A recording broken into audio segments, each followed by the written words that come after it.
ഒമാന്റെ വിനോദസഞ്ചാര മേഖല സമീപകാലത്തെ ഏറ്റവും ശക്തമായ വളർച്ച രേഖപ്പെടുത്തിയതായി കണക്കുകൾ. 2024 സെപ്റ്റംബർ മുതൽ 2025 ആഗസ്റ്റ് വരെയുള്ള കാലയളവിൽ അന്താരാഷ്ട്ര സഞ്ചാരികളുടെ എണ്ണത്തിൽ 7% വർധനയാണ് ഉണ്ടായത്.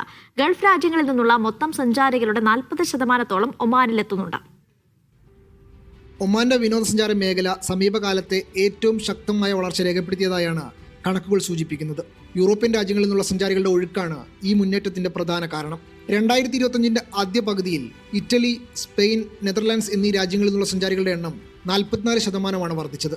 സ്വിറ്റ്സർലാൻഡിൽ നിന്നും 35% വർധനവുണ്ടായിട്ടുണ്ട്. ആഡംബര വിനോദസഞ്ചാരത്തിനും സാംസ്കാരിക പൈതൃകത്തിനും പ്രാധാന്യം നൽകി ഒമാൻ നടത്തുന്ന പ്രചാരണങ്ങളാണ് യൂറോപ്യൻ സഞ്ചാരികളെ സുൽത്താനിലേക്ക് ആകർഷിക്കാൻ പ്രധാനമായും കാരണം.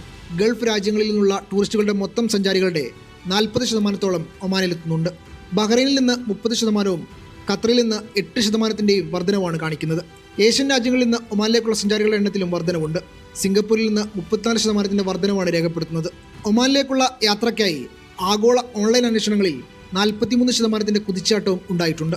Media 1, Muscat.